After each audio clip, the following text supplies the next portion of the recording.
গত কয়েক বছর ধরে বাংলাদেশের মানুষের একটাই চাওয়া ছিল যে বাংলাদেশের আকাশ প্রতিরক্ষা ব্যবস্থা উন্নতি করা হোক, কারণ বাংলাদেশের আকাশ প্রতিরক্ষা ব্যবস্থা অনেকটাই দুর্বল। এবার সেই স্বপ্ন পূরণ করতে চলেছে ডক্টর মোহাম্মদ ইউনূস। আকাশ প্রতিরক্ষা ব্যবস্থায় বাংলাদেশ আরও এক ধাপ এগিয়ে গেল। ডক্টর মোহাম্মদ ইউনূসের নেতৃত্বে চীন থেকে 20টি অত্যাধুনিক যুদ্ধবিমান কিনছে বাংলাদেশ সরকার, যেগুলো ফ্রান্সের রাফায়েল কিংবা যুক্তরাষ্ট্রের F-16 যুদ্ধবিমানকে টক্কর দিতে সক্ষম। আসসালামু আলাইকুম। অবশেষে বাংলাদেশের প্রতিরক্ষা খাতে বা আকাশ প্রতিরক্ষা ব্যবস্থায় সুখবর এলো। যখন ভারত পাকিস্তান ব্যাপকভাবে তাদের উত্তেজনা ছিল, তারা একে অপরের মধ্যে যুদ্ধ করতেছিল, তখন বাংলাদেশের সাধারণ জনগণ ও বিশ্লেষকরা কিন্তু একটি দাবি তুলেছিল যে বাংলাদেশের আকাশ প্রতিরক্ষা ব্যবস্থা যেন উন্নত করা হয়। কারণ বিশ্বর যে রাজনীতি অবস্থা, আন্তর্জাতিক যে রাজনীতি অবস্থা, যে কোনো শত্রুপক্ষ যে কোনো দেশকে যে কোনো সময় হামলা করতে পারে। ফলে বাংলাদেশ থেকে আলেম ওলামা থেকে শুরু করে সাধারণ জনগণ, বাংলাদেশের বিশ্লেষক গুলো কিন্তু একটি দাবি তুলেছিল যে কোনো মূল্যে বাংলাদেশের আকাশ প্রতিরক্ষা ব্যবস্থা যেন উন্নত করা হয়। এবার সেই সুখবরটি দিল বাংলাদেশের সরকারের পক্ষ থেকে।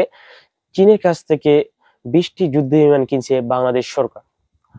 এই যুদ্ধ বিমানটি হচ্ছে চীনের তৈরি J-10C যুদ্ধ বিমান, যেগুলো শব্দ চেয়েও প্রায় 2 গুণ গতিতে শত্রু পক্ষকে আক্রমণ করতে পারে, অর্থাৎ ঘন্টায় প্রায় 2470 কিলোমিটার এটি অতিক্রম করতে পারে।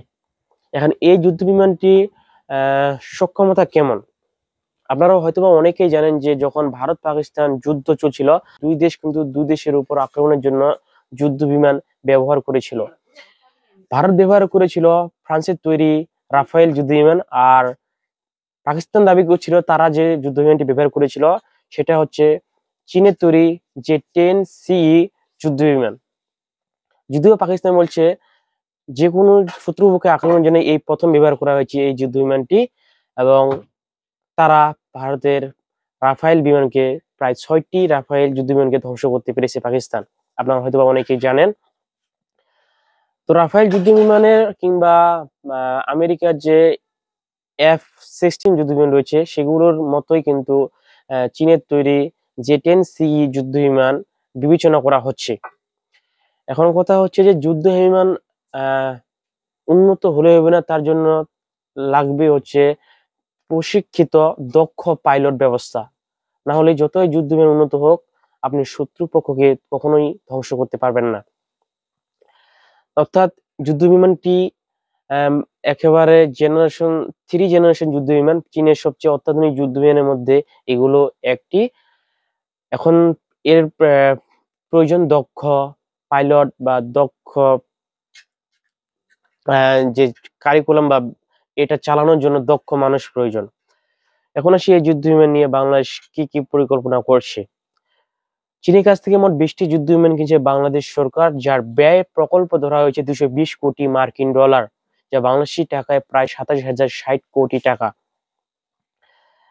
আমার মতে খরচটা অনেক বেশি আমার কাছে মনে লাগছে, অর্থাৎ 2.2 বিলিয়ন মার্কিন ডলার, যা আমার কাছে 20টি যুদ্ধ বিমানের জন্য খরচটা অনেকটাই বেশি মনে হচ্ছে। এটা সর্বোচ্চ হওয়ার কথা ছিল প্রায় 27,000 থেকে 15,000 কোটি টাকা। বাংলাদেশি টাকায় 27,000 কোটি টাকা অনেকটাই বেশি। যদিও তারা বাংলাদেশ সরকার থেকে বলা হচ্ছে যে 14,000 কোটি টাকা হচ্ছে বিমান কেনার খরচ, বাকি যে 12 বা 13,000 কোটি টাকা হচ্ছে বিমান পরিবহনের খরচ, দক্ষ পাইলট বানানোর খরচ, অন্যান্য যে জিনিসপত্রের প্রয়োজন সেগুলোর জন্য প্রায় 12,000 কোটি টাকা। সেটা আমি কখনোই একমত হতে পারছি না যে যে বিমানটা কেনার জন্য আপনার 14,000 কোটি টাকা খরচ হচ্ছে, আবার তার অতটুকু কিভাবে পরিবহন ও দক্ষ পাইলটিং বানানোর জন্য খরচ হতে পারে। সেটা আমার মনে হচ্ছে যে এখানে একটু কারচুপি করছে সরকারের মানুষজন, বা যেটা এটার সাথে যারা জড়িত। আপনার মতামত কমেন্টে জানাবেন। কোনোভাবে আমি 27,000 কোটি টাকাকে মেনে নিতে পারছি না। সর্বোচ্চ খরচ হতে পারে 15 থেকে 18,000 কোটি টাকা আমার মতে। আহ যুদ্ধ বিমানটি 10 বছরের কিস্তি চুক্তিতে কিনছে বাংলাদেশ সরকার। 2035 সালে এর কিস্তি পরিশোধের শেষ করার কথা রয়েছে। 2025-26 ও 2026-27 এই অর্থ বছরে এই 20টি যুদ্ধ বিমান কেনার শেষ করার কথা রয়েছে এই সরকারের।